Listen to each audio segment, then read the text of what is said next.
May rush order po tayo ngayon pero kahit anong busy ay kinuhanan pa rin natin yan ng video para ma-share din natin. Lalo na yung ginawa po natin ng ating crush na pina-level up po natin or pina-special po natin yung ating crush. Madali lang po itong gawin, huwag ka nang bibiliga sa labas, gawa ka na lang, kaya tara gawa na tayo. So dito sa ating crush ay pinaghalo ko lang po yung cake flour at saka yung all-purpose flour. Kung walang cake flour ay pwede na all-purpose flour na lang po lahat yung gamitin ninyo at tansyahin nyo lang po ang tubig. At lagyan natin ito ng yeast, asin, asukal at yung ating mantika. Gagamit pa ako dito ng canola. At lagyan din natin ito ng vanilla extract. At para lalong lumambot at crunchy yung ating crust ay lagyan po natin ito ng itlog. So dito sa ating tubig mga ga ay tansyahin ko lamang. Meron po ako ditong 1 cup pero hindi ko muna iubos yung ating tubig sa paglagay. At tunawin ko muna yung mga dry ingredients bago po natin unti-unting basain yung ating harina. At may natira po tayo dito na tubig ay iubos na po natin lahat. At dito nagdagdag pa ako ng another 1/4 cup ng ating tubig. Bali yung nalagay po natin dito na tubig is 1 1/4 cup na lahat. Yung mga sukat ng ating mga ingredients ay nasa video screen lang po natin. At masahin lang po natin yung ating crush doon ng mga 5 minutes. Hindi naman talaga natin kailangan dito mga ganang makinis na makinis. Mga 5 minutes lang po na pagmasa ay okay na po ito. At hatiin ko lang sa 4 yung ating dough. At pagkatapos ay i-form ko lang po ito ng pabilog yung 3 hati po natin at i-rest muna natin ito ng mga 30 minutes bago po natin ito i-flatten. At pagkalipas ng 30 minutes ay pwede na po nating palaparin yung ating dough. At yung size ng ating round na itong mga ganong ating crust ay nasa 26 cm.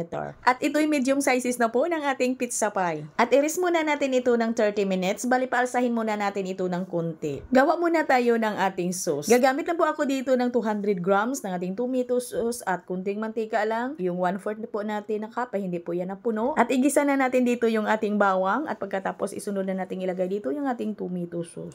At dito naglagay lang po ako ng Knorr cubes na pork po ito. At lagyan lang po natin ng kaunti lang po talaga na asin at black pepper. At haluin lang muna natin ito at lagyan po natin ito ng banana ketchup.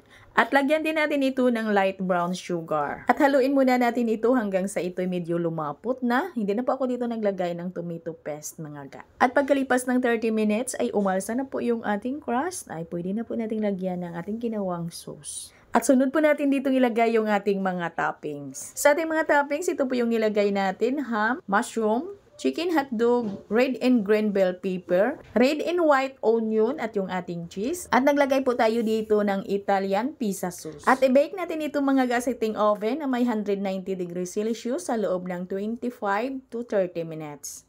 At dito naman, naglagay din ako dito ng sweet pizza sauce.